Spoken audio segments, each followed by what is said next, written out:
Gure asmoa bizi berritu proiektutik bada hezkuntza munduan kultura hau zabaltzen hastea, material desegituratu hauek, berez zabor edo izango ziren material horiei bizi berri bat emanez, eta aldi berean hezkuntza munduan hausnarketa bat bideratuz, nola eskaini dezakegu material hau, ze aukera eman ditzake material honek. Enpresa desberdinekin jarri ginen harremanetan, enpresa horiek materialak eskaini zizkiguten.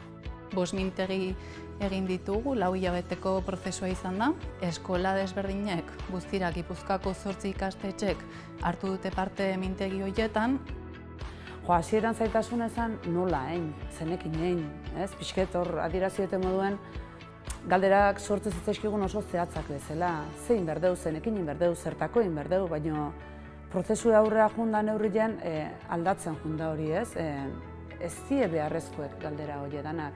Ze esperimentazioe, esperientziek eukitziek ez dauke adinik, ez dauke formaik, ez dauke generoik, ez dauke danana da. Orduan, nik uste gure prozesu honetan kontu edala mugak kendu eta irikitzi. Umien esperimentazio horre atiek iriki berdizko bezala gu geuk ere askatasun hori eukitzie zabal eta etorri daiteken edo zerrei erantzune emateko.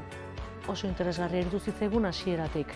Alde batetik material bat birziklatzeko aukera ematen zigulako, eta beste alde batetik ikusten deulako gure egunerokotasunen beti material berdintsu ateratzen degula, eta honek ematen zigun aukera bat, material ezberdin bat, ez ezaguna, eta esperimentazioko balioko ziguna erabiltzeko. Eta honek erakutsi digu, bazatik beldurra auki ez, goazen ematea, gutzako erakargarria eztan material bat, eta beraiek esango digu, beraien jolasteko eran, saioak dauken iraupenen, beraiek markatuko digu, interesagarria dan beraientzako, edo ez. Guk markatu beharren gure interesa, goazen ustea, beraiek azaldu dezatela beraien interesa zein dan.